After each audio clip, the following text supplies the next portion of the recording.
Bem, vamos começar o nosso encontro aqui.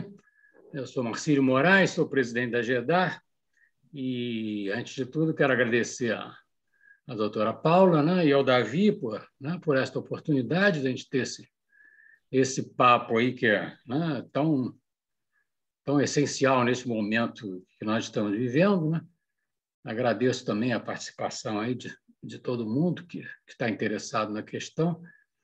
E, antes de tudo, eu quero dizer, esse encontro é promovido pela GEDAR, né, Gestão de Direitos dos Autores e Roteiristas, em conjunto com a ABRA, né, Associação Brasileira de Autores e Roteiristas. Essas duas instituições estão promovendo esse encontro, e esse encontro é uma consequência direta, um desdobramento de um seminário que a GEDAR promoveu em setembro, né, para tratar dos direitos dos roteiristas, para luta pelas melhores condições, né, de trabalho dos roteiristas e dos direitos autorais. Na ocasião do seminário, né, alguns aqui devem ter participado, devem ter visto, nós lançamos um manifesto, né, um manifesto de luta dos roteiristas. E, então, quer dizer, isso aqui já é um desdobramento, como haverá outros desdobramentos nessa luta pelos direitos dos roteiristas. A minha cabe apenas, neste momento aqui, abrir esse encontro, né, falar com vocês. Não vou tomar o tempo dos participantes, afinal, não temos tanto tempo assim. Eu vou passar a palavra para eles e pedir, né, que eu acho que, né, uma vez que eu pensei aqui, que seria importante dizer nesse momento, antes de passar a palavra para eles, né, é pedir que eles sejam radicais nessa questão, né? Radical no sentido de que ser radical é tomar o problema pela raiz, né? Quando você e na raiz do problema, né, dizia um pensador do século XIX, né, Marx, na raiz do problema está o homem. E agora, parodiando ele, para os roteiristas, né, A raiz do problema é a autoria. Essa é a grande questão, né, que está em voga, que está em jogo hoje em dia, né, nesse mercado que está se abrindo aí, se modificando de tal forma, né, com tantas forças, né, se agregando aí, com tanta coisa acontecendo, né? No fundo, né, na raiz de tudo isso, eu acho que para nós, para os escritores do audiovisual, o fundamental, a raiz é a autoria, é a questão da autoria. E eu acho que, bem, eu acho que é isso que eles vão, de alguma forma, tratar aí. Então, passo a palavra aí para a doutora Paula e para o Davi e vamos em frente. Boa noite a todos. Boa noite, Marcílio, obrigado. Bom, acho que eu começo, né, Paula? Pelo nosso combinado aqui. Eu começo, mas eu quero dar o máximo de espaço possível para a Paula falar, porque eu acho que é a ela que a gente tem que ouvir. Assim, por mil motivos, eu recebo... É muito comum roteiristas, especialmente roteiristas mais jovens, me procurarem apavorados com seus contratos e com suas questões autorais, de direitos, etc. E o que eu digo para eles, olha, eu posso dar palpite, mas vocês precisam de advogado, ou advogada.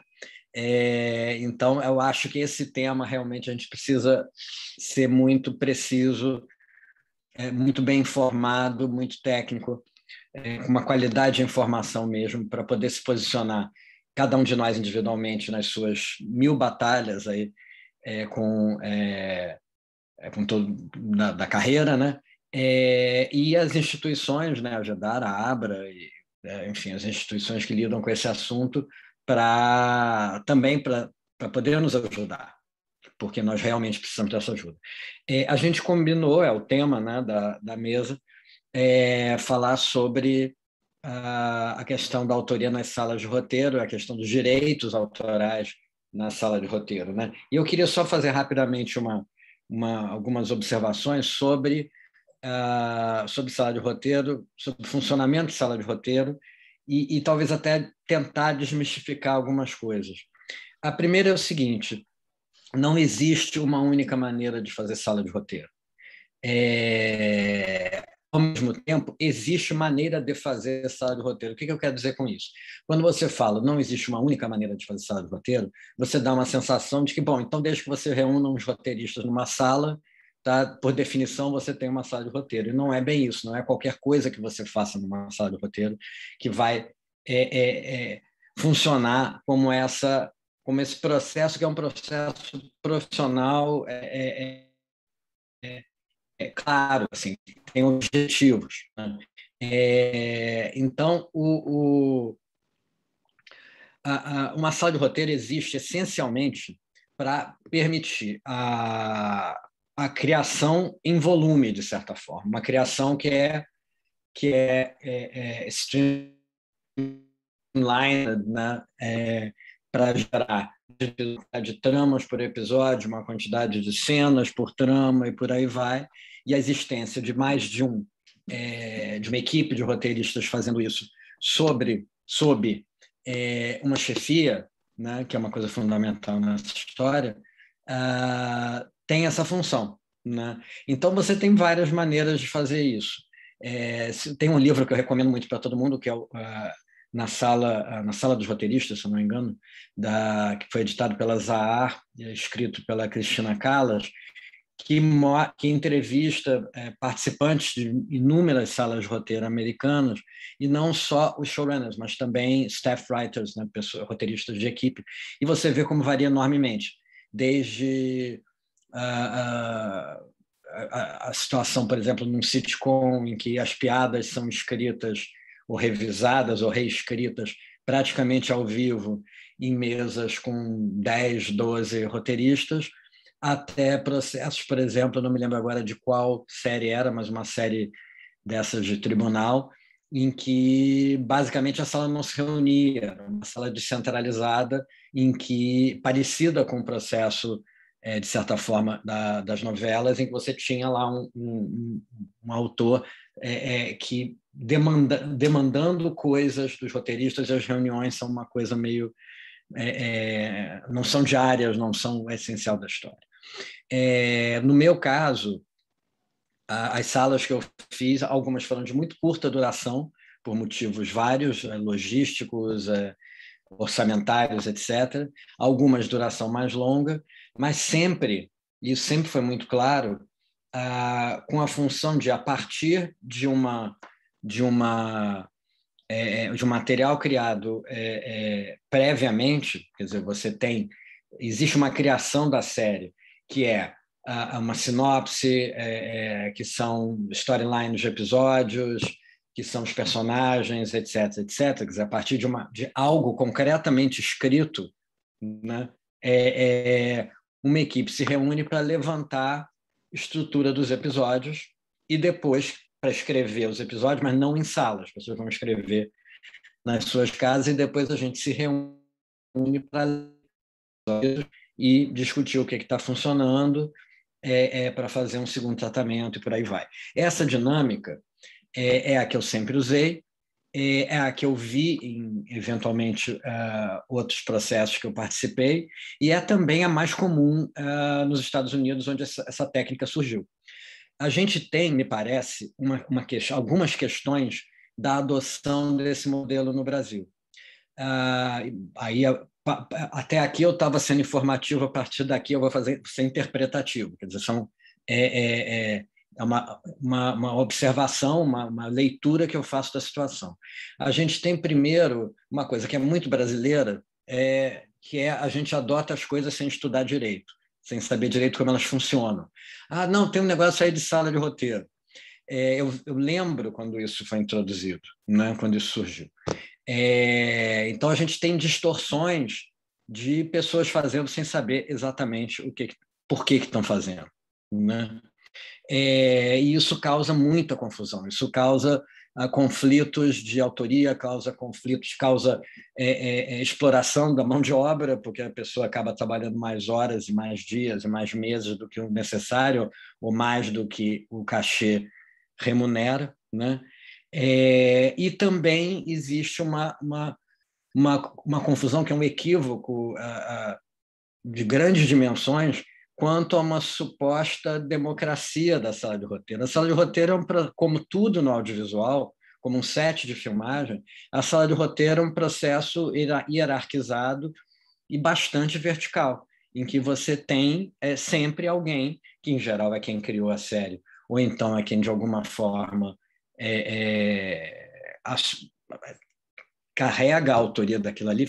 Em geral é quem criou, quem escreve, às vezes junto com um diretor, às vezes junto com uma produtora, enfim. Então existe, e é isso, acima de tudo, que garante a autoria. Quer dizer, se eu vou falar por mim, me usar como exemplo, mas vale para qualquer um. Eu estou numa sala, eu tenho uma equipe. Se fui eu que criei o conteúdo inicial, e se a cada contribuição da equipe sou eu que decido se aquilo entra ou se aquilo não entra, se aquele diálogo está valendo ou não, e eu mexo e faço uma última versão, eu tenho essa autoria. O que não elimina, e isso é muito importante também, o fato de que quem escreve cada episódio também tem um nível de autoria no episódio, né? Mas, enfim, então a gente vê na prática brasileira uma variedade grande de maneiras de fazer sala de roteiro, algumas eficientes, algumas nem tanto, mas isso gera a minha primeira pergunta para a Paula, que mesmo, inclusive, dentro das salas que funcionam, existe uma variedade de formatos, existe uma variedade de cronogramas, por exemplo, existe uma variedade de volume de entrega que o roteirista ou a roteirista vai fazer. Então, com essa variedade de formatos de sala de roteiro, isso tem como se refletir, isso tem se refletido, isso pode se refletir nos contratos que os roteiristas têm assinado no Brasil, e também as diferenças entre as pessoas dentro da sala em suas diferentes funções. Como é que você tem visto isso? O que existe e como poderia ser?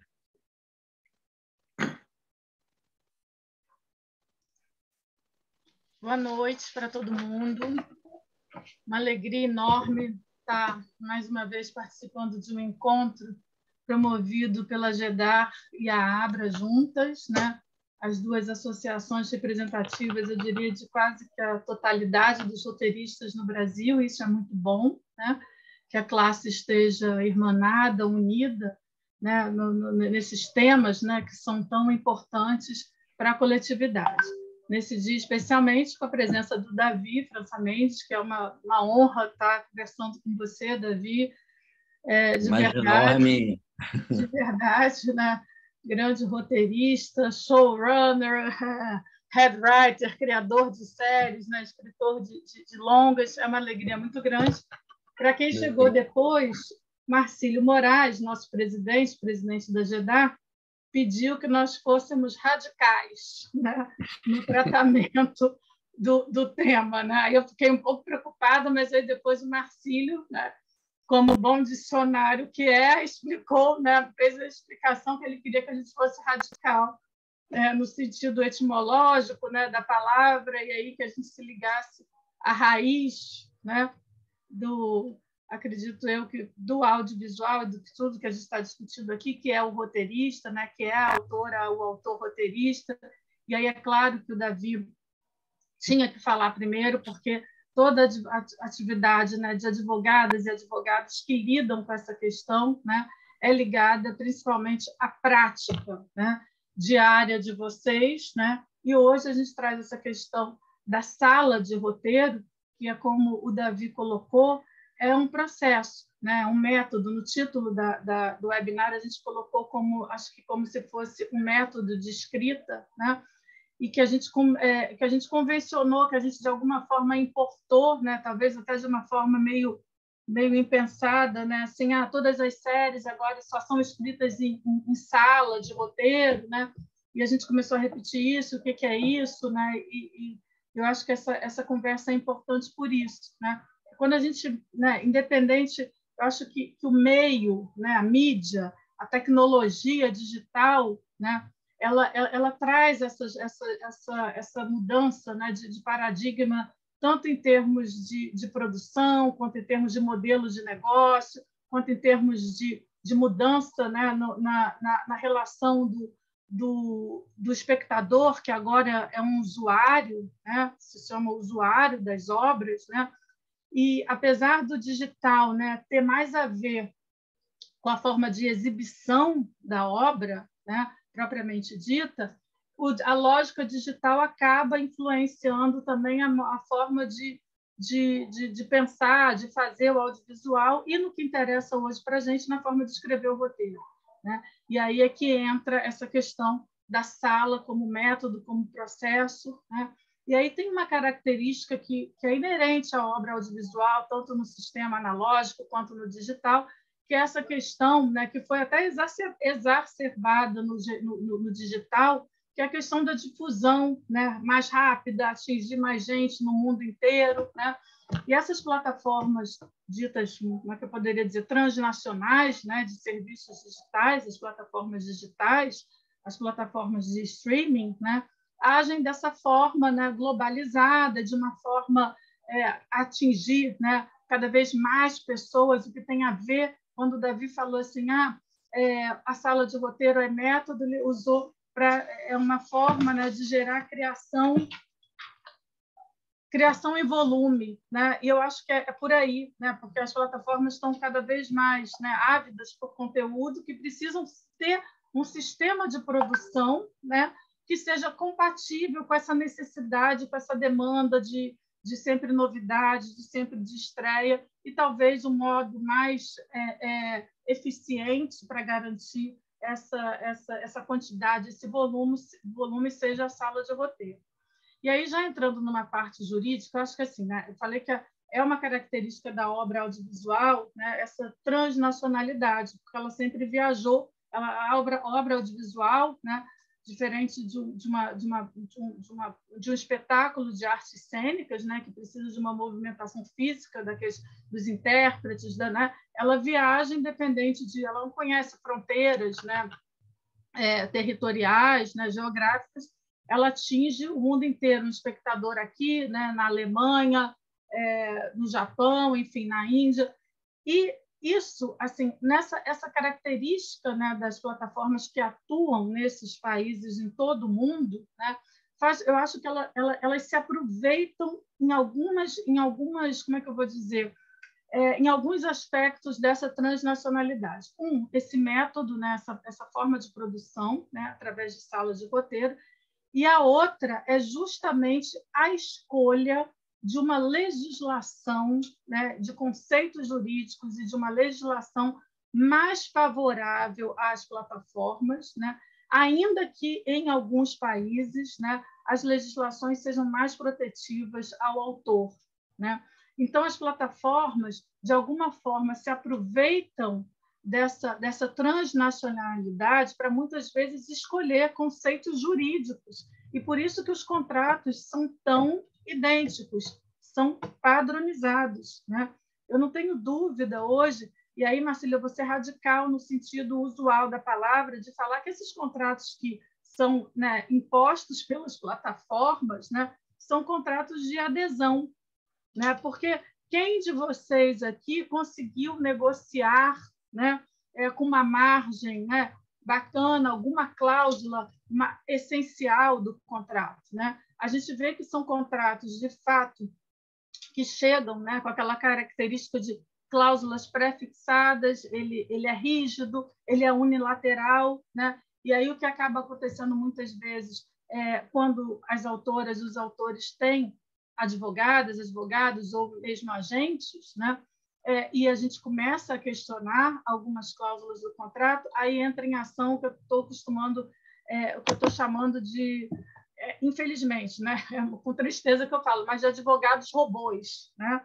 Que são os advogados que estão atuando pelas plataformas do Brasil e que só sabem escrever. São cláusulas padrão, isso é padronizado, não temos margem para negociar. Eu falei, se eles não têm margem, imagina o lado autoral, né? Não temos margem para negociar. São respostas muito padrão também, né? Dizendo que as cláusulas são padrão. Usado pela plataforma all across the board. Inclusive, eles usam termos assim que eles devem usar em outros países, né? Então, isso tudo. E por quê? Né? E quando é que se chega a isso? Né? Quando a gente percebe que o contrato chegou, né? Às vezes, no início, isso era mais evidente. Tá? O contrato chegava, assim, muitos de vocês já devem ter visto, né? Naquele formato bicolunado, em inglês e português, e alguns contratos eram a parte em português eram meras traduções do inglês. Então, vinha até uma redação um pouco troncha, meio assim, uma redação bem ruim, porque eram traduções, né? E aí, conceitos, institutos, inclusive referências à legislação de outros países, quase sempre legislação norte-americana, né? E aí eu falo de uma questão específica, né, que tem sempre nos contratos, que é o instituto chamado de Work Made for Hire, que é aquele que no Brasil seria algo parecido como obra sob encomenda. E isso existe na legislação americana, na legislação brasileira hoje não existe, a lei de 98 não trata dessa questão, já existiu, né, no sistema normativo brasileiro, mas hoje não existe mais. Mas o fato é que na legislação americana isso é aplicado e assim tem uma peculiaridade que a lei diz que o autor nessas obras é o contratante. Então, no Work Made for Hire, o autor é a plataforma ou a produtora, né? Isso é um outro aspecto interessante que, assim, apesar das plataformas sempre contratarem, né, uma produtora nacional para entrega, que vai ser aquela produtora que vai executar propriamente, né, os atos de produção, né? Na verdade, nesses casos, o exibidor, que é a plataforma, ele também é o produtor, ainda que essa produção seja terceirizada, né? Então, é interessante ver que assim eles fazem tanto que o modelo de contrato vem das plataformas, às vezes com umas aberrações dessas, né? De referência à legislação americana, né? De referências muitas vezes a cláusulas que infringem a legislação nacional, principalmente quanto ao crédito, por exemplo, né? Se a gente pensar que aquelas cláusulas onde eles dizem que também é um clássico, né? Que os créditos serão atribuídos de acordo com as políticas, né, da plataforma, que você não sabe qual é, né? Inclusive pode ser a omissão de crédito, né? Porque eles dizem também que a omissão e o formato do crédito, né, nunca caracteriza uma infração contratual.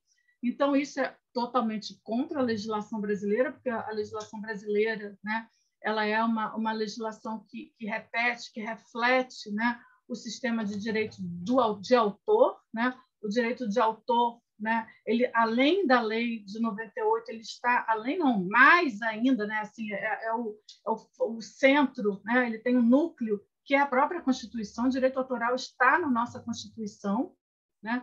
No artigo 5º, que é o artigo de direitos e garantias fundamentais, ele está lá, né? E aí a gente fica sujeito a contratos, né, privados que infringem, né, além da lei brasileira, né, a própria Constituição. Tá? Então, eu diria que esses contratos, assim, aí que acaba acontecendo, né? Aí esses contratos vêm a depender, né, eles são padronizados, eles são de adesão, eu não tenho dúvida nenhuma em afirmar isso. O que se consegue é amenizar uma ou outra condição, né? Assim, e aí depende, sim, da produtora de entrega, a produtora que também está sendo contratada, que precisa, sim, né, estar sempre do lado, independente do cliente dela ser a plataforma, né? A produtora tem, sim, que fazer um papel, né, de equilibrar essas relações que são desiguais, né? Não são simétricas, não são paritárias. A produtora tem, sim, que fazer essa ligação, né, entre as partes e quase que numa coisa de blindar o autor, né? Porque, como o Davi falou, as entregas... Bom, tem coisas, né, durante, né, ali o contrato, às vezes, estabelece, por exemplo, o pagamento na aprovação, né? Um exemplo, né? Na aprovação de cada um dos materiais. Essa aprovação que pode, às vezes, muitas vezes, né, ela ultrapassa o prazo contratual. Tem contrato que não tem nem prazo, né? Já começa, tem contrato que eles não gostam nem de estimar um cronograma, né? Você fica ali preso durante um prazo que você não sabe o que é, né? Tem muita gente que diz: nós, autores, estamos sendo submetidos às condições de uma mera prestação de serviços. Muitas vezes é até pior, porque a prestação de serviço ela tem um prazo de começo e de fim, né? Esses contratos, muitas vezes, sem o estabelecimento de um cronograma claro, né? Ele pode ultrapassar em muito, né? Assim, aquela expectativa. E como você recebe, eu já vi casos de roteirista em sala que ficou sem receber, né, o que seria a remuneração, não é mensal, mas seria por 2, 3 meses. Então, isso é alguma coisa realmente inadmissível, que a produtora teria, né, como fazer uma intervenção para garantir, né, que essa autora, esse autor tenha condições, né, tenha contrapartida pelo trabalho dele, né? Isso é uma questão. Então, eu acho que essa padronização dos contratos, né, é uma coisa que está acontecendo independente, né, das salas serem diferentes, da gente observar que, né, alguns roteiristas conseguem, né, condições um pouco diferenciadas, e aí são roteiristas realmente que já têm uma estrada, ou então que têm, né, assim, algum atrativo para a plataforma, mas não é a regra, Davi. Então, eu acho que, assim, essa diversidade, né, dos processos que acontecem na sala, ela não é refletida nos contratos por causa disso, porque são contratos de adesão, contratos que são impostos, o que não quer dizer, e isso também eu falo sempre, que a roteirista tenha que assinar, né? Já não tem jeito mesmo, eu vou assinar. Não. O que eu costumo fazer é sempre sabe, deixar muito claro que aquilo foi assinado porque foi imposto, né? Que aquilo foi assinado porque, se não tivesse sido assinado, a pessoa não faria o trabalho. Então, isso é importante, né? É importante que isso fique registrado, né? E a outra coisa que é mais importante, na minha visão, né? Pode ter um resultado imediato, né? É justamente o que vocês estão fazendo, né, através das associações, através da ABRA e da GEDAR. Porque, se a gente for perceber, né, o mercado está se acomodando de uma forma, essas plataformas chegaram, são hoje, né, as principais financiadoras do audiovisual e estão impondo o seu ritmo, né, esse processo de criação em volume, como o Davi colocou, né? E alguns temas precisam ser colocados. Por quem? Pelos autores, né? Os temas, eles não podem cooptar, né, toda... Porque quando a gente começa a fazer um evento como esse, né, eu estava pensando agora, a gente começa a fazer uma coisa que assim, a gente começa não a teorizar, mas a gente começa a pensar, né, como é que o roteirista se coloca nesse novo ambiente, né? Porque assim, sem aceitar passivamente, ou então pelo menos sabendo o que está acontecendo, né, para colocar as suas demandas. E aí é que eu digo que essas demandas podem ser melhor colocadas, né, com mais eficácia, com mais resultado pelas associações, porque a luta, né, assim, as negociações privadas são sempre mais difíceis, porque de novo tem uma parte que é claramente, extremamente e muito mais poderosa do que a parte dos autores. Então, essas demandas precisam ser colocadas de forma coletiva, né? Então, eu acho que fazer eventos como esses, né, para a gente discutir até com exemplos o que está acontecendo nas salas e qual é o suporte jurídico, porque eu não tenho dúvida que o direito, nesse caso, está do lado dos autores, tá? Menor dúvida. Agora, por que né, que a gente, às vezes, fica tão inibido, né, em falar que o direito é esse? Porque, às vezes, o roteirista vai perder trabalho, pode perder, né? Mas isso individualmente é uma coisa. Se feito coletivamente, né, é outra história, né? Como aconteceu em tantos países, né, como os Estados Unidos, talvez o grande exemplo, porque os Estados Unidos não têm uma legislação exatamente protetiva, né? O que se viu lá foi a formação de sindicatos, né, de guildas que puderam defender a classe, né? Diferente de outros países europeus, né? A Espanha, que é tida hoje como um exemplo de proteção autoral, né, que tem lei de remuneração equitativa, a Espanha, a Itália, a França, né, são países onde isso é dado naturalmente pela lei. E aqui a gente não tem a lei, por exemplo, de remuneração equitativa, mas a gente tem associações, a gente não tem associações fragmentadas, né? A classe não está fragmentada, a gente tem duas associações que representam quase que a totalidade dos roteiristas e das roteiristas brasileiros. Então, eu acho que a luta coletiva, Davi, é o que pode nos inserir nesse debate, né? Porque nesse novo modelo que está se impondo, né? E as relações estão se acomodando.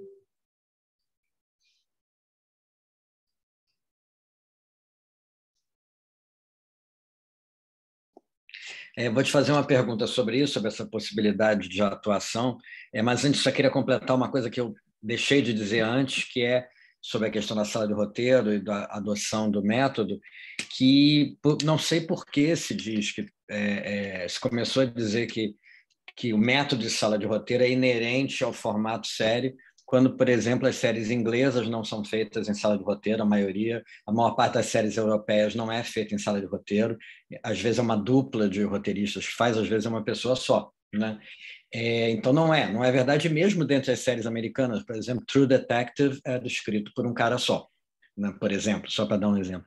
Bom, então tem algo aí também que é o seguinte, eu adoro, acho sensacional, gosto de sala de roteiro, é um processo que eu sei fazer, gosto de fazer e acho prazeroso. Agora, também tem projetos, por exemplo, que eu tenho na cabeça e que eu acho que faria melhor sozinho, ou talvez em dupla. Então, acho que existe algo da natureza de cada projeto. Mas acho que dá um pouco a sensação de que a adoção indiscriminada do modelo de sala de roteiro é também uma oportunidade de meio baratear os roteiristas como um todo. Quer dizer, você não, é uma galera que faz, né? Então você começa a ver produtos chegando na tela em que você começa a procurar a autoria e não tem uma definição de autoria. Tem desenvolvido por, né, chefiado por umas coisas, mas é de quem? né? Porque existe assim isso, e eu acho que talvez as plataformas sejam quem mais deveria entender isso, muito mais do que a gente, talvez, é que as séries boas têm uma voz. Todas as séries boas têm uma voz. Fleabag tem uma voz, né? Você tem, bom, nesse caso até né, ela está em tudo, mas todas têm uma voz, e essa voz não nasce coletivamente, essa voz nasce de alguém, né? Todas as séries da Shonda Rhimes têm uma voz. As equipes podem mudar, ela tem diferentes equipes em diferentes projetos, né? Ryan Murphy, as coisas do Ryan Murphy são do Ryan Murphy, está evidente isso. Então, por que quando trazem para cá só um aspecto quase que folclórico do processo e barateador do processo, em que, de repente, se cria essa ideia de que não é uma galera que faz. Não é uma galera que faz. Existem autoras e autores com o suporte de talentosos e eficientes roteiristas e que produzem coisas dessa forma, né? Então, eu não sei se é coincidência. Eu tenho tendência a ser paranoico, mas, como disse uma vez o Lourenço Mutarelli, nem todos os inimigos de um paranoico são imaginários. Então, pode ser que eu tenha razão. Bom, eu queria te perguntar sobre a questão do que fazer. A gente tem um problema. Sim, nos Estados Unidos, o Writers Guild tem força e ele consegue. Ultimamente, até as batalhas têm sido mais difíceis que em outros momentos. Mas o Writers Guild faz greve e os membros do Writers Guild cumprem a greve, porque se não cumprirem a greve, são expulsos da associação, né? O poder dessas greves é notório, a gente sabe muito bem disso. A gente não tem a mais remota possibilidade de fazer uma greve, né, da Abra. Então, que força a gente tem? A gente teria força, por exemplo, agora o leigo aqui chutando, né, chutando de perna esquerda, provavelmente, aí você me disse, eu vou falar uma besteira muito grande. Se estão cometendo ilegalidades, não existe uma maneira que não é da negociação com eles, é meio coquetel molotov, você ir para usar a ilegalidade, ir para o jurídico mesmo. Quer dizer, a gente pode... Esses contratos, essas ilegalidades, elas podem ser denunciadas em alguma instância, elas podem chegar ao Supremo. O que pode acontecer? O que pode ser feito, já que greve a gente não vai fazer, que a gente sabe muito bem? Posso começar pela questão da autoria, né? Aí, na hora que eu achei que você ia passar a palavra, veio um comentário do Tiago Dottori falando de uma coisa que é a obra coletiva, né? Essa história da obra coletiva, né? Alguns defendem, inclusive advogados, tá? Que a obra audiovisual, né? E aí não só a série, não só a novela, não só a obra seriada, mas o filme, né? É uma obra coletiva, né? Isso é incorreto. Tecnicamente, a obra audiovisual é uma obra em coautoria, né? A lei brasileira é muito clara em dizer, o texto do artigo 16, se você for olhar lá, espreme e o que sai é o seguinte: são coautores da obra audiovisual o roteirista e o diretor. Como não tem a palavra roteirista, tá? O que causa algumas dúvidas, porque a lei fala em autor do assunto ou argumento literário, litero-musical ou musical, tá? Mas isto é o roteirista. E o diretor, né? A obra coletiva é uma outra coisa, é uma obra onde você não pode identificar, você não pode individualizar as contribuições autorais, né? Se a própria lei, na obra audiovisual, a gente consegue individualizar esse aporte, né, de cada um dos autores. 2, a própria lei diz que a obra audiovisual é uma obra em coautoria. Então, para mim, não resta a menor dúvida que não cabe falar em obra coletiva. E, às vezes, né, isso que você falou, né, que acontece mesmo, né, e alguns autores já até entram nisso e começam a ter esse discurso. Não, eu estou ali na sala, mas a obra é da plataforma tal, é do canal tal, a obra não é minha, né? Isso começa a ser repetido, né, muito em função disso que você está falando. A gente não sabe se é esse processo, né, de massificação, de produção em volume, né? as salas são ambientes, né? As salas completas, vamos dizer assim, hierarquizados, né? Você tem roteiristas em vários níveis, né? Em várias funções, né? E aí esses conflitos, né? Ficar alguém de fora no crédito, por exemplo, não digo crédito de criação, né? Porque você tem razão quando eu acho, né? Quando você fala na voz, né? A voz daquela série é tal, né? Mas você tem a contribuição autoral também, né? Em diferentes níveis, né? Dos outros roteiristas, das outras roteiristas que estão ali, né?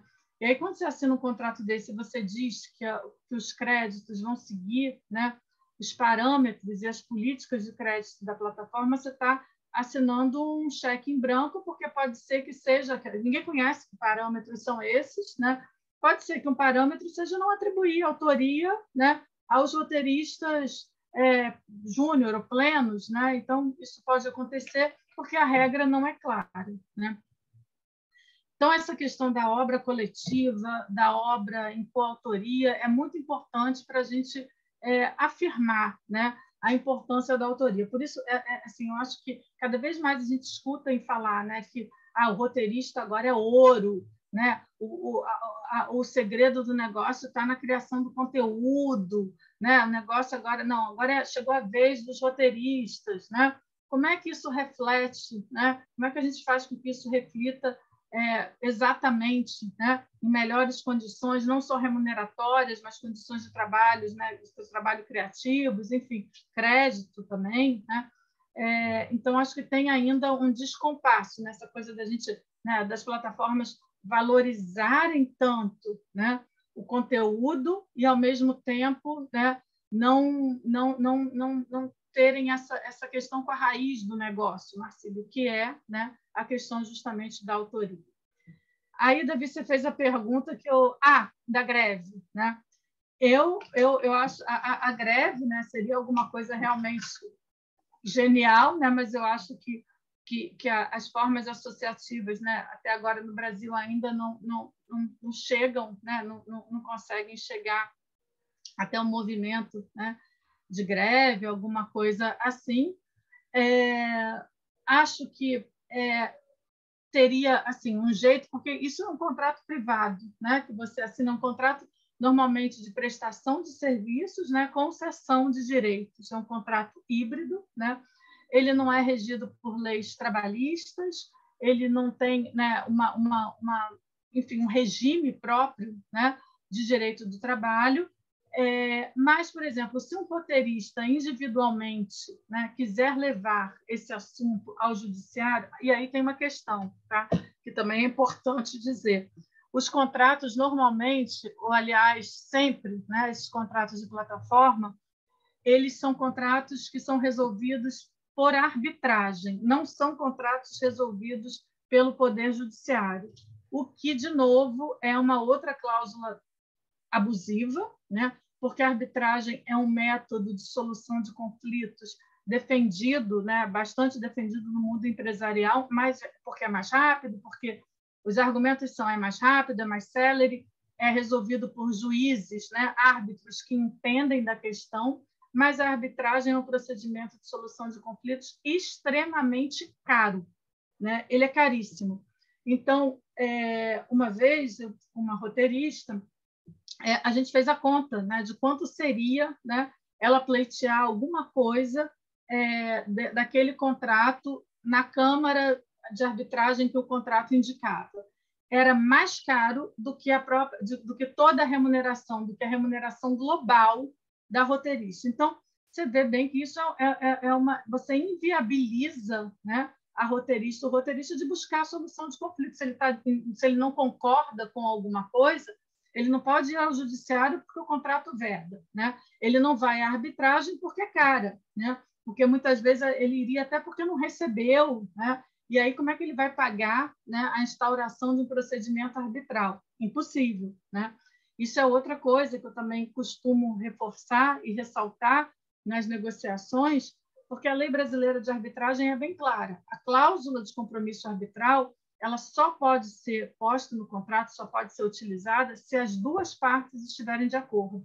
E vocês podem perceber que a arbitragem é uma dessas cláusulas que eles dizem que é uma cláusula padrão, né? Então, eles não mudam. Agora, é importante que se reforce, de alguma forma, né? Eu vi que acho que tem uma pergunta no chat sobre isso, né? Por escrito, sempre por escrito, que você não está de acordo com a arbitragem como solução de conflito, por exemplo, né? Não vai mudar o contrato, mas que isso fique registrado de alguma forma por escrito. E aí, Davi, eu acho que seria uma negociação coletiva. Eu acho que é o que está mais perto de acontecer. E aí eu tenho uma sugestão, né, assim, um pensamento, né, que a gente tem amadurecido na GEDAR, que é a sugestão da negociação coletiva, né, via a gestão coletiva de direitos autorais. Tá? Porque, assim, a gestão coletiva de direitos autorais, eu acho que ela é a possibilidade mais eficaz, né, para atuar nesses desequilíbrios, né? Principalmente nessa questão da remuneração que a gente percebe no modelo de negócios do streaming, né? Ontem teve uma apresentação de uma grande plataforma, né? Sem citar o nome aqui, mas todo mundo deve saber qual é, muitos devem ter assistido, né? E se colocou a questão da cláusula de buyout, e um dos executivos, ou uma das executivas da plataforma, disse que o buyout não é o único modelo de negócios, né, feito por essa plataforma, né? O modelo de buyout, para quem não está familiarizado, é aquele onde há uma cessão integral de todas as modalidades de utilização econômica daquela obra, mediante um pagamento único, né? Então, o autor recebe aquele pagamento e ele não tem direito a mais nada. Bastante diferente do que era o mercado, né, até pouco tempo independente, né, onde muitos roteiristas, diretores tinham participação na famosa RLP, né, Receita Líquida dos Produtores, mais diferente ainda daquela prática, né, que alguns autores que eram ou ainda são vinculados a emissoras, né, principalmente a principal emissora de dramaturgia de canal aberto, né, onde esses autores tinham participações, né, em várias utilizações. Então, teve venda internacional, eu recebo, teve merchan, eu recebo, teve, né, reexibição, eu recebo. Né? Nessa mentalidade de buyout, isso não existe. É um pagamento único e você não tem mais conversa. Então, se você recebeu aquilo, a série estourou em 200 países, né? Você recebe exatamente isso. Tiago Dottori, Roberta, Miller viram outro dia, participamos de um seminário da CISAC, né? Onde aparecia uma das roteiristas da Casa de Papel, e ela falava: eu fico muito feliz porque na Espanha eu recebo, né, os direitos autorais pela exibição da minha obra, né? A Netflix né? Me paga e não sei o quê, e eu recebo, mas eu fico triste porque essa obra está em não lembro agora como ela falou, 180 e tantos países, e na maioria deles eu não recebo nada, né, pela exibição da minha obra. Então, eu acho que a gestão coletiva de direitos autorais é um caminho, sabe, Davi? Assim, é uma forma de se aproximar e de colocar essas distorções, né, desse ambiente, né, da indústria audiovisual para os autores. E aí não é só para o roteirista, a gente teria que incluir também, né, os diretores, a gente teria também que incluir os intérpretes, né? Então seriam assim os detentores, os titulares desses direitos, né,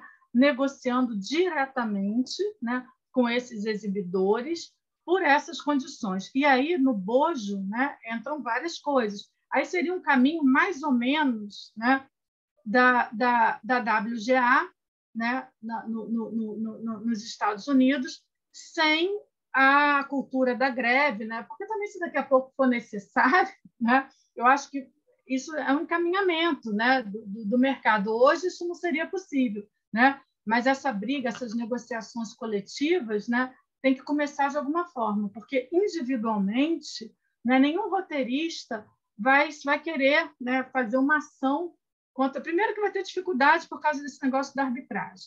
Depois porque aquela história de ficar queimado no mercado, vou perder trabalho, né? Então, vou perder trabalho. O Juca Filho está fazendo uma pergunta, depois, se a gente puder encaminhar, não consegui ler, mas... então, assim, são questões, né, que, se postas, né, e o momento, como diz o Marcílio Moraes, é esse, né? É o momento onde está tendo essa acomodação de forças, né? Se a gente perde esse momento de introduzir essas questões, né, para os autores, a coisa pode ficar cada vez mais difícil. Vou agora dar uma passadinha aqui no chat para ver algumas perguntas e comentários para a gente... João Luiz falou aqui...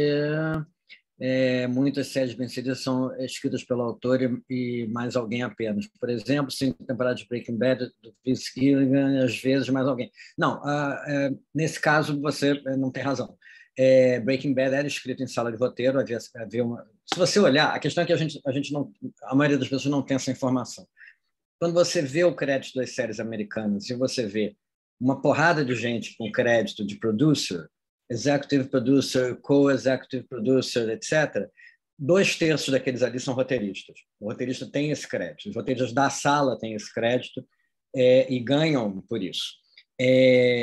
Então, como é que eles trabalham normalmente? Você tem o criador da série, né, nesse caso, Vince Gilligan, tem 1 ou 2 ou alguns roteiristas sênior ali abaixo dele que ajudam a gerir a sala, e tem a equipe. E o que se faz sempre, se você observar, você vai ver, os episódios têm o autor do episódio, né?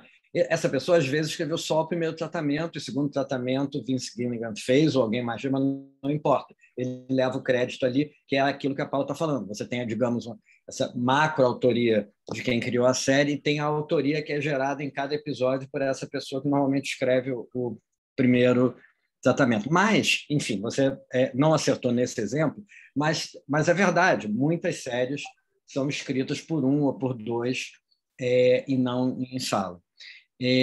Aí vem aqui o Jorge, considerando que as demandas coletivas têm mais força, ele sugere, não seria um caminho articular uma plataforma de exigências comuns com entidades do exterior, como a WGA?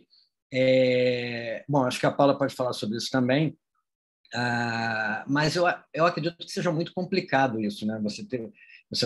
Seria necessário ter uma espécie de confederação das associações de roteiristas do mundo. Até existe eu esqueci o nome, existe uma organização que tem essa proposta, mas ainda, que eu saiba, não é uma coisa ainda muito eficiente. Como é que você vê isso, Paulo, essa possibilidade concreta de se negociar globalmente, já que a parada é global? Eu não sei se globalmente seria possível, mas pelo menos regionalmente eu acho que seria um caminho.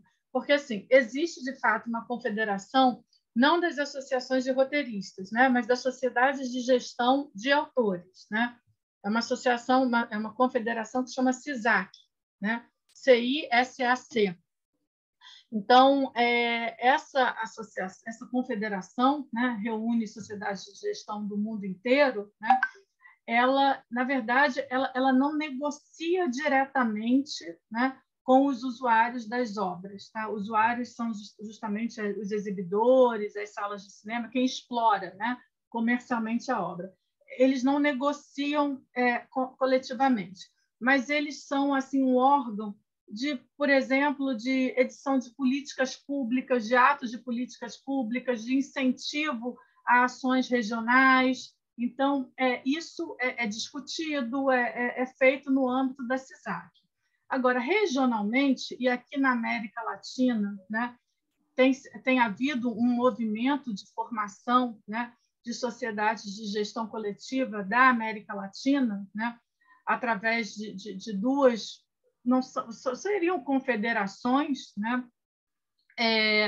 que podem fazer esse papel, porque há uma troca. Por exemplo, alguns países já conseguiram negociar com tal plataforma, né?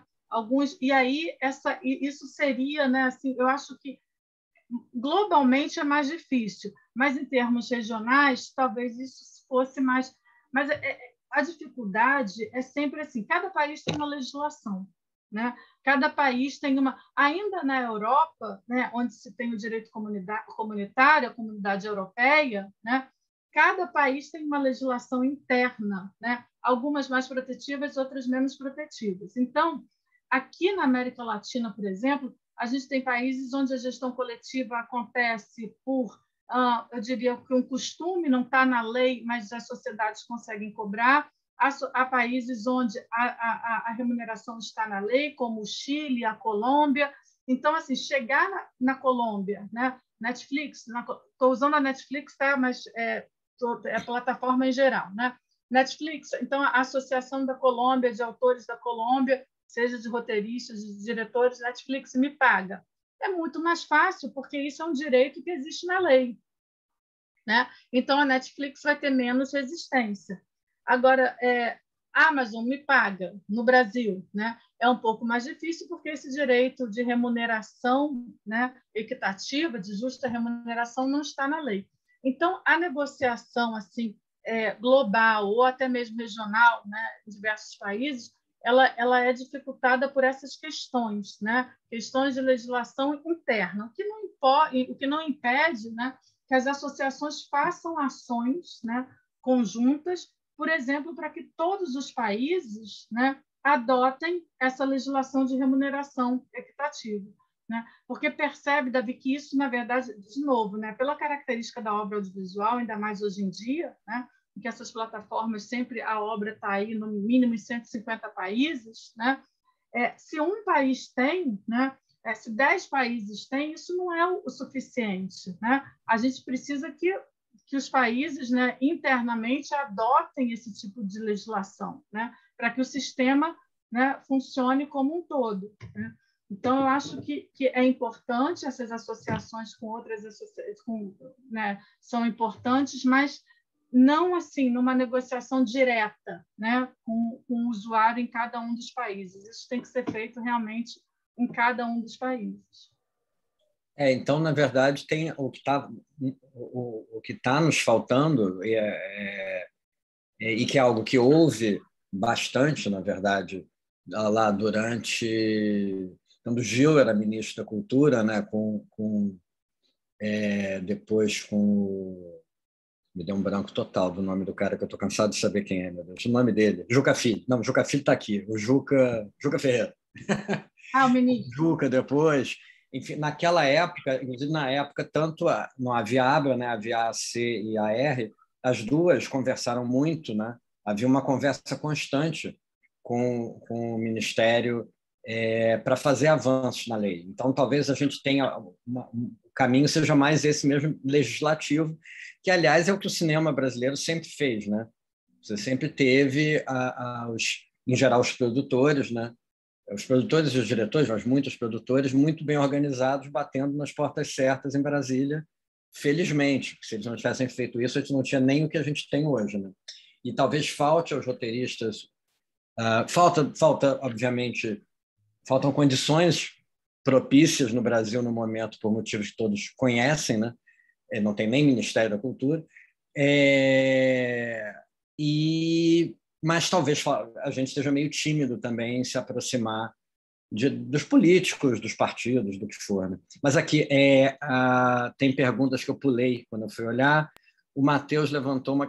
e também alguém disse que tem pergunta no Instagram. Na verdade... gente não pode fazer pergunta pelo áudio? É isso que eu queria saber. A gente não tem também... O problema é que a gente também não tem a noite toda. Então, aqui é mais fácil. Eu dou uma olhada, entendeu? Rápida e repasso. Alguém comentou que tem perguntas no Instagram, mas, na verdade, a gente tinha pedido para fazer por e-mail. Então, eu não sei quem controla o Instagram da GEDAR. Se alguém puder olhar lá e ver se tem e jogar aqui, senão a gente, infelizmente, vai perder. O Matheus levantou... sobre como trazer os produtores para o lado do direito autoral. Essa eu vou vou tomar a liberdade de responder. As produtoras são parte do problema frequentemente, porque frequentemente você tem pessoas dentro das produtoras, pessoas físicas, indivíduos dentro das produtoras que querem esse crédito para elas, entendeu? Então, assim, eu não sei se a Paula quiser falar alguma coisa a respeito, mas eu não contaria muito com isso, né? O que você acha, Paula? Concordo plenamente. Concordo plenamente. Agora, o que pode estar acontecendo, né, isso na questão de crédito continua assim, né? Agora, as outras questões, né, os produtores começaram também, né, a ter muita dificuldade com os seus clientes, que são as plataformas, né? A diferença é que, enquanto uma produtora bacana, né, tem, sei lá, 20 projetos, né, em execução, né, o autor roteirista, a autora tem um projeto, né, que ele está se dedicando. Então, assim, os produtores podem estar bastante estrangulados porque eles tinham outras fontes de financiamento e hoje eles estão nas mãos das plataformas, né? Mas imagina de quem, né? Então poderia haver um alinhamento, poderia, né? Mas na hora de salvar alguma coisa, né? Eu sei que essa live vai ficar gravada, mas assim, na hora de salvar alguma coisa, né? Eles vão, né? Puxar para que lado, né? Então eu realmente sou um pouco cética, né? Até porque os produtores, né? Eles não são titulares originários do direito de autor. Isso tem que ficar muito claro, né? A gente tem um lado que é o lado do autor, né? Do autor roteirista e, e do diretor, né? E dos intérpretes que têm os direitos conexos, né? O produtor sempre e o produtor teve a chance, né? Antes da entrada das plataformas, né? Desde 2011, quando o mercado começou a aquecer nessa produção independente, né? Os produtores tiveram a chance, né?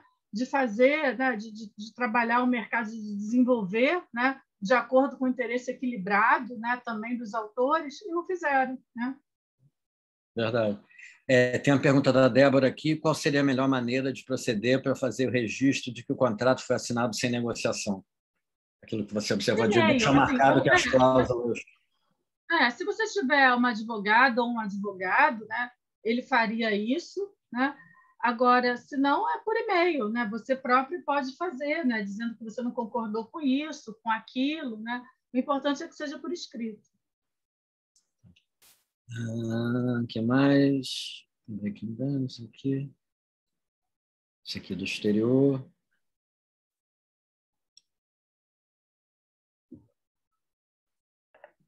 A Débora, de novo, observando que uma greve só seria possível com uma adesão massiva à associação, é um trabalho árduo da instituição, etc.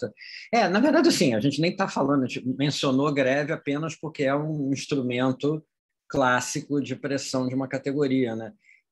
Na verdade, uma adesão maciça até que as associações tenham, como a Paula falou, a Abra e a Jadara, como um todo, acho que elas cobrem praticamente todo mundo. A questão é que existe uma questão de força mesmo, de quem aderiria, né? E, então, assim, não tem nada pior que uma greve fracassada. Você sai mais enfraquecido do que entrou. Enfim, ninguém aqui está sugerindo isso, tá? Antes saíram dizendo por aí que eu sugeri. Ter um modelo de conduta frente aos contratos. Sim, isso é uma coisa, né, Paulo, o que você acha? Assim, a gente talvez é uma coisa quase que de educação dos roteiristas e talvez de outros advogados que estão lidando com isso, que talvez não tenham tanta experiência, uma certa, sei lá, um código de conduta ou dicas de conduta para lidar com essas coisas. Como é que você acha que a informação... Eu estou traduzindo mais ou menos dessa forma a pergunta da Débora. Como modelos de conduta, né, ou quase que algum tipo de trabalho quase que didático poderia ajudar a resolver esses problemas.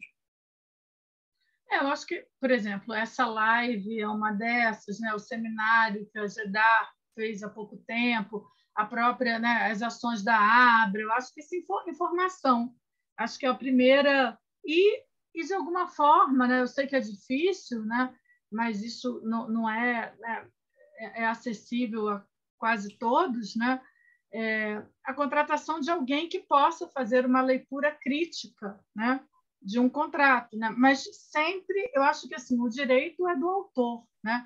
Então o autor tem, eu não sou autora, né? O autor tem que saber quais são os seus direitos, se, né? Eu sou uma voz, né, que vai ali agora se informar, né, pessoalmente, né, é um dever, eu acho que dos roteiristas dentro desse contexto.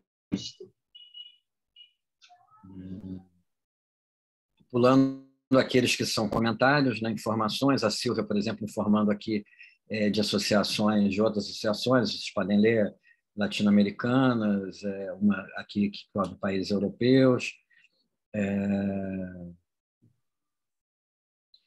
Marcelo, a melhor estratégia de luta não seria fazer como outros países já aprovaram uma lei proibindo buyouts, a partir daí tentar aprovar regras de remuneração, nesse processo proibir claramente contratos com outros brasileiros. Eu não sabia, existem países onde buyout é proibido? Não sabia disso. E isso seria uma opção para nós?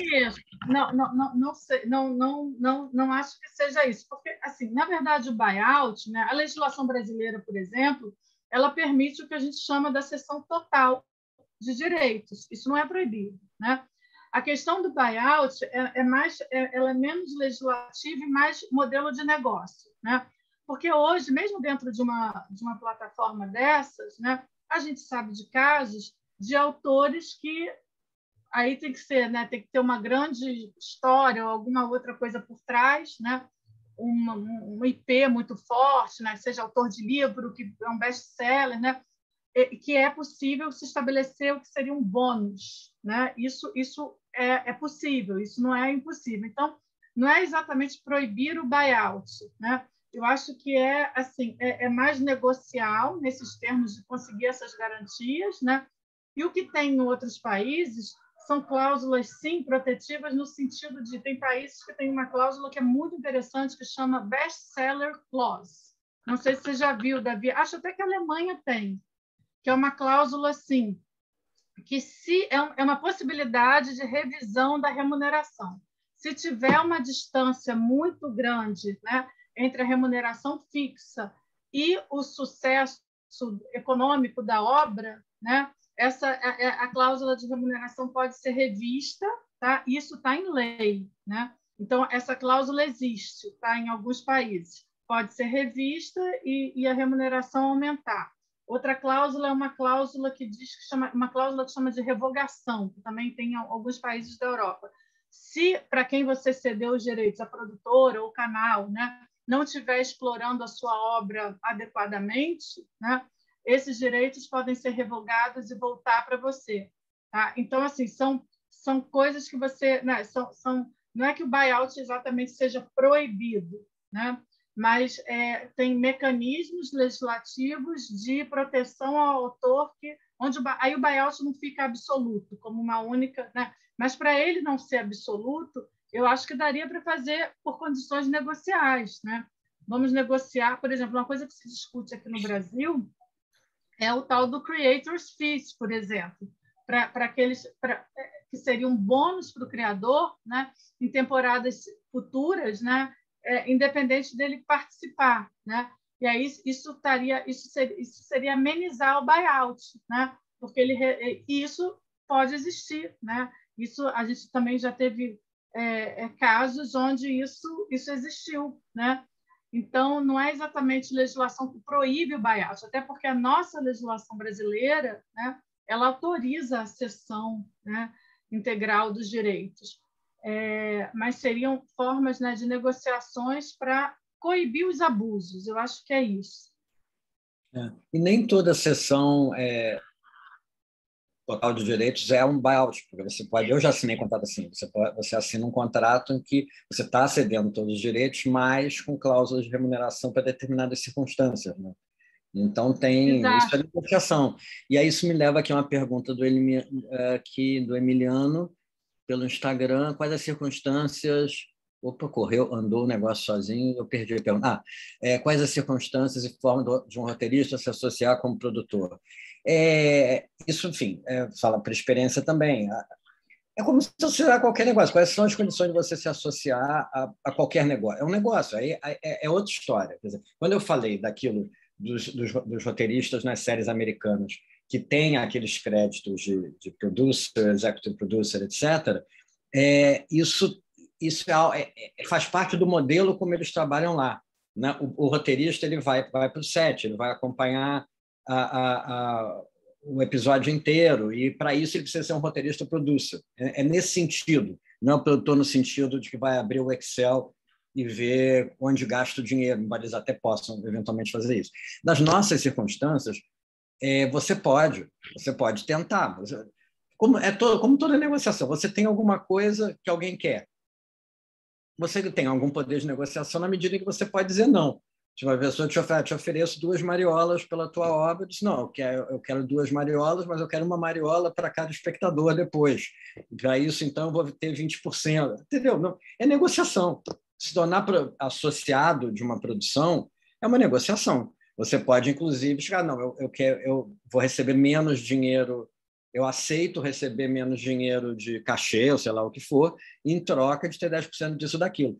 Essas coisas, esse tipo de negociação, sempre houve. Mas eles desapareceram agora, porque é exatamente com esses contratos padrão que vêm das plataformas e com as produtoras trabalhando só para as plataformas, você não tem o que negociar, né?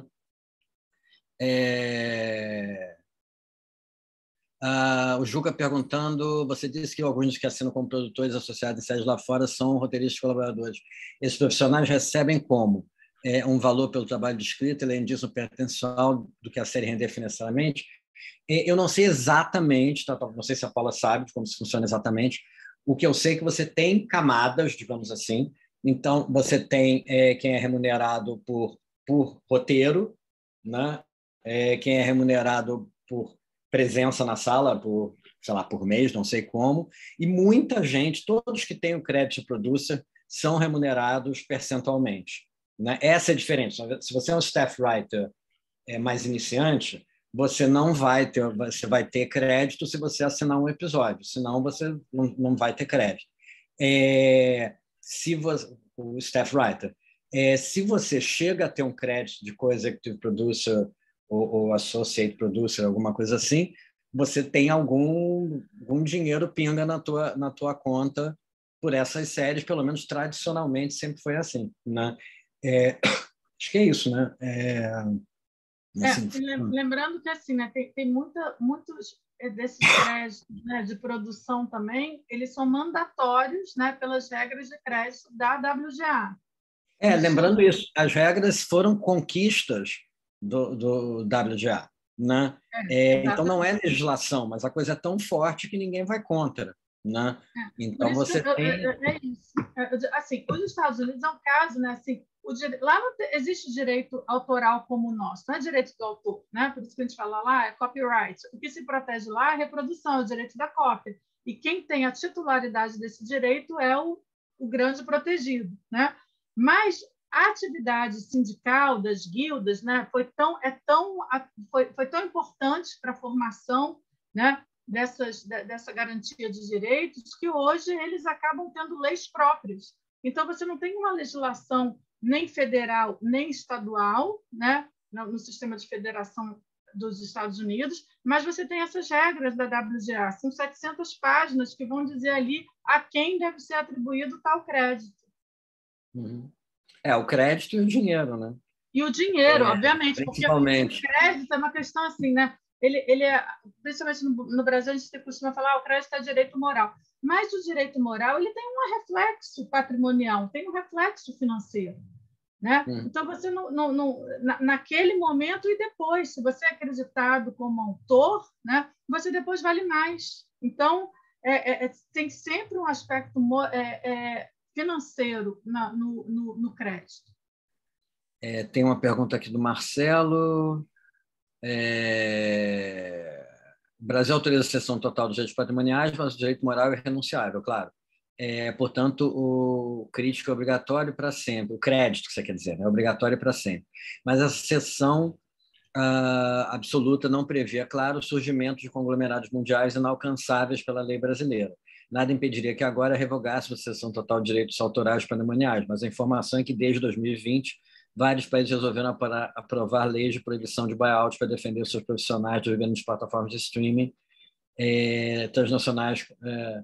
Como você vê, Paulo, esses movimentos nacionais, eu acho que isso é a mesma pergunta, né? Acho que isso a gente tem que encaminhar aqui meio para terminar. O Thiago Truque é impor o modelo americano sem as garantias sindicais da WGA. Como faz esse truque que não sabemos, né? Como conseguir isso, né? eles, na verdade, vêm de lá, mas eles não aplicam o modelo de lá, a menos que sejam obrigados, né? Sim, o truque. O truque deles, né? Exatamente, entendi. Eles usam parte, né? Nem totalmente parte da dinâmica, mas sem as garantias. Bem-vindo ao terceiro mundo. Eles fazem escolhas. Né? Por que eles usam esses conceitos jurídicos, né? Assim, que são menos protetivos? E tem muita legislação que é protetiva, e por que eles não usam? Né? Porque eles fazem as escolhas que, obviamente, mais interessam para eles. Tudo tem realmente uma questão também de força quase que individual dos roteiristas. Assim, eu tô no Rio hoje, mas eu estou morando na Alemanha e estou meio me informando, dei uma aula lá, estou me informando sobre como funciona esse mercado lá. E basicamente a mesma coisa o que eles tentam fazer. A diferença é que você tem um mercado audiovisual menos dependente deles, né? E então você tem o cara, sei lá, é o diretor, vou até falar de diretor que fica mais fácil entender. O diretor tá lá, tem a carreira dele, eu não sei quantos anos, fazendo filme em que ele faz uma coprodução Alemanha, Suíça, Bélgica e Turquia, e faz os filmes dele, faz assim, ele não, se o Netflix não quiser fazer com ele não vai parar de fazer cinema e não vai morrer de fome. E os roteiristas, de certa forma, seguem pelo mesmo caminho. E ninguém morre de fome na Alemanha. Então, nem esse perigo tem. Então, é muito diferente de você estar numa situação em que todos nós matamos cachorro a grito, basicamente, né? Então, as produtoras, os diretores, os roteiristas, né? E todo mundo correndo em cima de pouca coisa, né? Numa escassez muito grande, ainda mais depois que a Ancine ficou como ficou. Então, você tinha até 2018, 2017, até 2018 ainda tinha, canais menores assim que produziam até dramaturgia com o dinheiro do Fundo Setorial. Eu fiz uma série para o Canal Brasil, por exemplo, que imagina se o Canal Brasil pode fazer uma série agora. Sem Fundo Setorial não pode, né? Então você diminuiu muitas coisas. É a famosa faca e o queijo na mão, né? Vamos ver, alguém tem mais uma pergunta para a gente terminar aqui? Acho que a gente está num bom tempo aqui, né? Estou aqui fazendo o mediador mesmo. Vamos lá, alguém tem? Se quiser, abre o microfone, então. Alguém para fazer uma pergunta para a gente encerrar aí. Ninguém? Todo mundo perfeitamente esclarecido? Paulo, você tem algum comentário a mais para fazer? Eu queria fazer uma pergunta à Paula. Maravilha, vai lá. Que é justamente porque eu não queria que acabasse essa reunião com essa sensação: somos impotentes e não temos nada a fazer, porque eu acho que é isso que está esses últimos minutos dando a impressão, pelo menos eu aqui como plateia. Então, eu queria pedir à Paula que retomasse, porque é o seguinte, a ABRA e a GEDA juntam todo mundo, mas sem poder sindical, mas tem um poder fundamental, no caso da ABRA, pelo menos, e ainda não sei a GEDA, que é, por ser uma associação nacional, com representação, ou seja, sócios em mais de 17 estados, a ABRA pode entrar diretamente no Supremo com, por exemplo, uma ADP, como se fosse para uma garantia ou uma denúncia de descumprimento constitucional. Pelo que você falou no início, algumas dessas cláusulas desses contratos claramente não só contestam leis brasileiras, como a própria Constituição brasileira.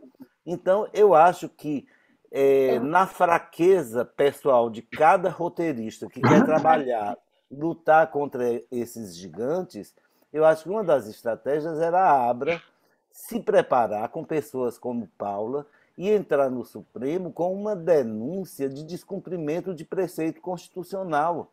E, a partir daí, elencar todos os absurdos desses contratos leoninos, que também são restritos no direito brasileiro, quer dizer, nós temos proteções contra contratos leoninos ou contratos de adesão, como você falou. Então, E outra, o Congresso acabou de aprovar ontem, o Senado, a lei Paulo Gustavo. Nós temos uma frente parlamentar suprapartidária de defesa do audiovisual brasileiro, que inclui até deputados bolsonaristas, quer dizer, fez um milagre, são mais de 250 deputados que representam praticamente a possibilidade de a maioria para aprovar qualquer lei em nossa defesa. Então, eu acho que sem o Supremo e sem o Legislativo, a gente vai ficar no queixume, nos encontros. Não vamos ter força individual para isso. Então, eu queria desafiar aqui Maurílio e Paula a prometerem uma sequência dessa conversa, mas uma sequência de conversas com a Abra para ver a possibilidade de uma ação no Supremo contra esses absurdos, porque são um desrespeito absoluto às nossas leis e à nossa Constituição e nos realmente transformam em quintal do vizinho. Inclusive pesquisando os direitos nos Estados Unidos, de onde vêm esses contratos, que eles omitem dos contratos oferecidos para os brasileiros. Quer dizer, isso tem que ser denunciado e não só denunciado, porque mas uma luta jurídica. Era isso. Legal, legal. Você bateu aqui com o que a Débora falou, que não tem angústia se tirarmos uma resolução objetiva de longe.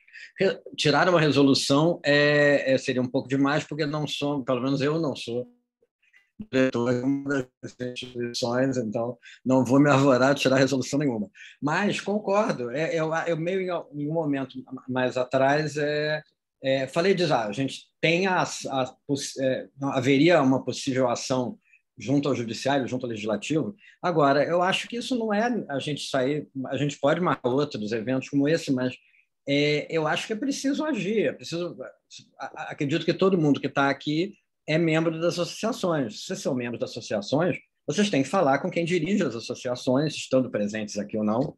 E nesse caso, me parece que mais a Abra até, porque é a associação que tem mais associados, se não me engano. Mas, enfim, as duas. E pedir isso. As associações elas são pautadas pelo que os seus membros demandam, né? Então, assim, é uma questão de pautar dentro das associações e aí, claro, buscar o debate e tudo, mas eu me lembro que, assim, dando um exemplo de uma coisa infinitesimal, né? Uma coisa muito pequena comparado com esse debate que a gente está tendo aqui, que foi uma época lá em... Quando foi isso? Não me lembro. Acho que na época do Juca Ferreira ministro, em que havia uma demanda forte dos roteiristas de alterações nos editais que eram feitos para desenvolvimento de roteiro, inclusive incluir roteiristas estreantes, esse tipo de coisa. E eu sei que simplesmente o que se fez? Tanto a R quanto a AC marcaram lá audiências com as pessoas do Ministério e trataram disso e aconteceu. Assim, simples, é claro que era uma coisa simples, mas o que eu estou dizendo? É preciso que associações percebam, via seus associados, que isso é importante. Qual é a pauta mais importante para a associação nesse momento? É X ou é Y ou é Z? É isso. É preciso pressão para que as associações façam, né? E aí cada um contribui com o que puder. Quem tem experiência política, de articulação política, eu, por exemplo, não tenho. Eu até fiz, eu fui pela AC naquela época, eu fui um dos que foi conversar sobre esse tal edital, mas era uma coisa inofensiva comparado com o que a gente tem hoje, que é uma guerra de cachorro grande, né? Paula, você quer concluir? Não, eu quero falar para Marcelo que a intervenção dele foi perfeita, né? Infelizmente, o direito tem tecnicidades, né, assim, que são um pouco tortuosas, porque assim, a propositura, por exemplo, de uma DPF, né? Nesse caso não caberia, né? Porque a DPF é contra atos do poder público, né? Então a gente está falando de contratos privados, né? Então, Marcelo, eu acho que assim, o que mais certamente, né, remédio jurídico há, que não seja a DPF, que não seja uma ação direta, né, que não seja, porque aí precisaria de uma lei, de um ato normativo, né, para a gente, né, ir contra, né? Certamente uma ação jurídica há, né? Não é concebível, né, que esses direitos possam ser violentados e o direito não tenha nenhum remédio para oferecer nesse caso. Então, eu acho que o comprometimento das associações, eu não posso falar pelas associações, né, mas aqui há dirigentes das duas, né, é, de fato, estudar, né, assim, colocar, né, as pessoas para estudarem que remédio a gente tem, né, qual é o caminho que a gente tem. Porque, de fato, as opções são...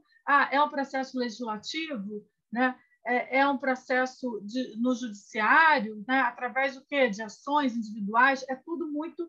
Mas eu acho que a gente está tendo um ganho já, Marcelo, que assim, esses encontros, né, estão saindo...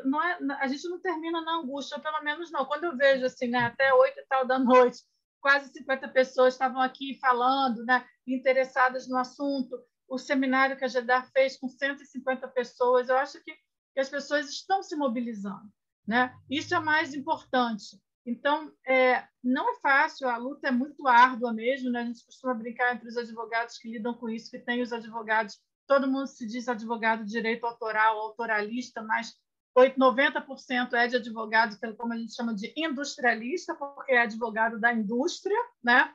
Defendendo o lado das plataformas, mas há os defensores do lado de cá. Então, essas pessoas, né, representando as associações, né, podem, de fato, estudar, né, maneiras de, claro, sempre capitaneadas por vocês, né, porque o direito é dos autores, é das autoras roteiristas, né? Então, eu acho que essa sua fala foi muito importante, né? Assim, eu acho que partir para a prática, né, é o grande desafio, mas acho que estamos caminhando para isso. Aqui só antes de encerrar, eu queria puxar aqui, que passou batido o comentário do João Ximenes, uma sugestão interessante, de fazer um seminário interessados na cultura, no audiovisual, né? Acho uma boa sugestão. E, enfim, me parece que é uma pauta para as associações assumirem, né? E Tiago Dottori quer falar. Tiago, cadê você? Não, vou tentar falar bem rápido em nome aqui da GEDAR, da qual eu faço parte, da direção. A gente está iniciando, claro que não é exatamente dentro da perspectiva jurídica dos contratos, que a Paula falou, mas parte da nossa estratégia é, sim, começar a conversar com os players em função da nossa cobrança por direitos autorais. A gente vai começar a fazer isso, a gente está estruturado para isso. E só para complementar também, talvez se a Paula quiser, eu juro que eu não quero estender muito, mas essa demanda não é uma demanda brasileira, ela é uma demanda global. E a FESAL, que a Silvia Palma, que é a nossa secretária-geral, citou aqui no chat, e a VASC, enfim, tem entidades que congregam as sociedades de gestão coletiva de direitos. Esse é o assunto mais debatido hoje, sobre a agressividade dos contratos de streaming. Então, eu vejo que a Paula faz parte de uma aliança de advogados dessas associações e tal. Eu sinto que está se configurando uma reação que não pode ser só uma reação nacional também, porque isso até é uma queixa, até eu ouvi dizer que até uma queixa de roteiristas americanos, que eles estão falando assim, o mercado global agora está entregando conteúdos de qualidade que antes não conseguia entregar, então estão parando de contratar roteiristas americanos e estão indo contratar essa entrega de conteúdo mais barata fora dos Estados Unidos. Até para os Estados Unidos, para os roteiristas americanos, isso é apontado como um problema. Na América Latina, essa queixa é global, os argentinos estão loucos com essa história toda. E na Europa também, com exceção, como a Paula falou, França, Itália e Espanha, que são mais organizados e conseguem peitar já de cara. Mas isso é uma demanda que não é só brasileira. Então, tem, sim, tido esses encontros e conversas entre associações para conseguir, porque é uma coisa nova, né? Eu acho que o digital, a tecnologia impõe uma coisa nova. As empresas apertam um botão lá e cobra do cara aqui sem contrato trabalhista com ninguém, sem legislação com ninguém, né? Inclusive, acho que as produtoras estão ali meio que fazendo um anteparo de passivo trabalhista para os canais, né? Eles quase não têm gente trabalhando, do tamanho que eles são, tem pouca gente trabalhando nos escritórios aqui. Mas, enfim, me estendi. há uma questão global aí que vai começar a ser, eu acho que ano que vem, entre esse ano e ano que vem, vai sair alguma diretriz para todo mundo agir em bloco, pelo menos na América Latina, por exemplo, para ter, não vamos mais aceitar isso e aquilo. Eu vejo que tem esse debate rolando também. Bacana. Legal, Thiago. Legal a contribuição. Marcílio, você abriu, você quer encerrar? Está ouvindo aí? Acho que é uma boa. Estamos ouvindo, estamos te ouvindo. Sobre essa questão das organizações, de fato, nós temos duas organizações, né? E a GEDAR especificamente cuida de direitos autorais, né? O chamado direito de remuneração, a remuneração pela exibição da obra, né? A GEDAR, digamos, trata assim num segundo momento, né? A partir da obra feita, né?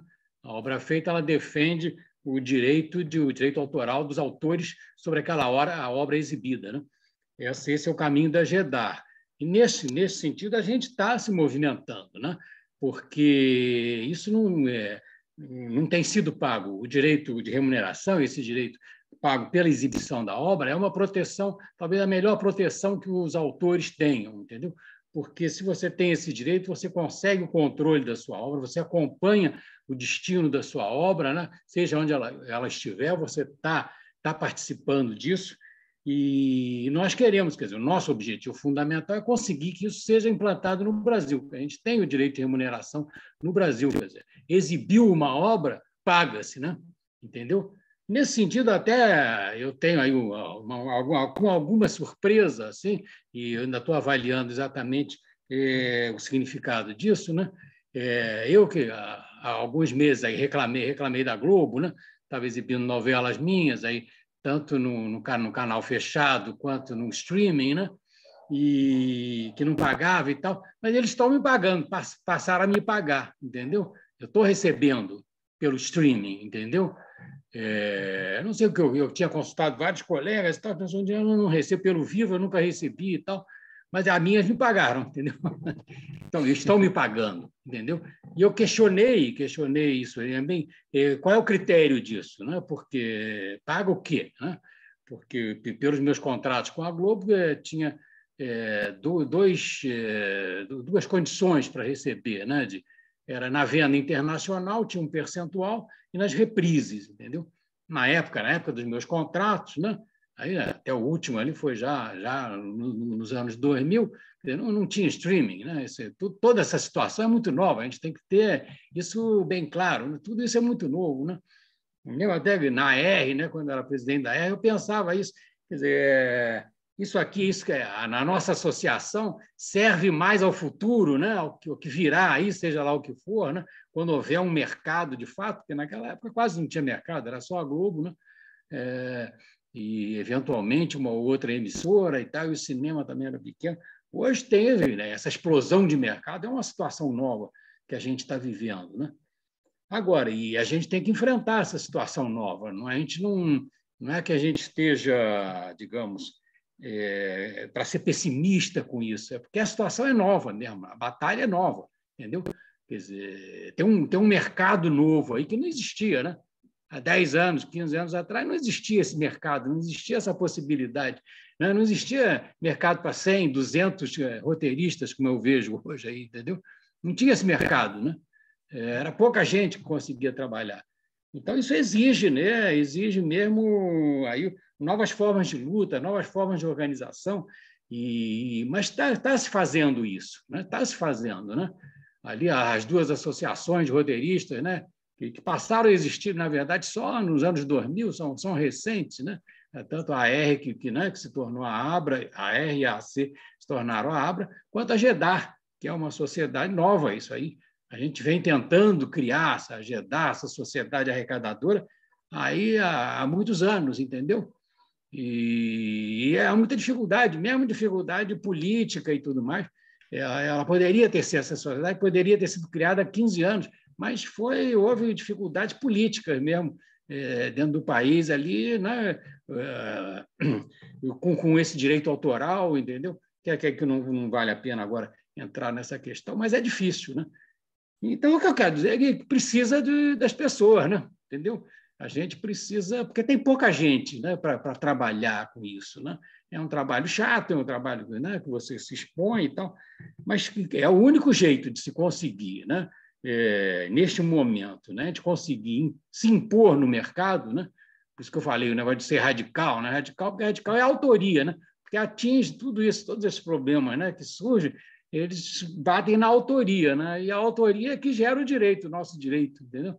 Se começa a negar o direito, né? Começa a negar a autoria, ou relativizar a autoria, ou escamotear a autoria, né? Escamoteia o direito também. No final, não resta o direito, né? Se você não é autor, né? Se o roteirista não for autor, não vai ter direito autoral nenhum, né? Então, essa é a questão. Mas eu acho que a gente não está, assim, não tá, pelo menos não estamos perdidos, nós estamos caminhando, né? Na GEDAR, por exemplo, a gente tem um escalonamento, né, de início, a gente pretende, né, estamos trabalhando nesse sentido, uma negociação com os exibidores, entendeu? Com as plataformas, tentar negociar com eles para que paguem pela exibição nas nossas obras, né? Se isso não for possível, a gente tem um caminho judicial, né? Como você falou, Marcelo, tem um caminho judicial. É complexo, né? Porque custa dinheiro, né? Entendeu? É complexo. Entrar com uma ação judicial é difícil, né? O resultado é incerto, né? E tem a via legislativa também, que é possível, né?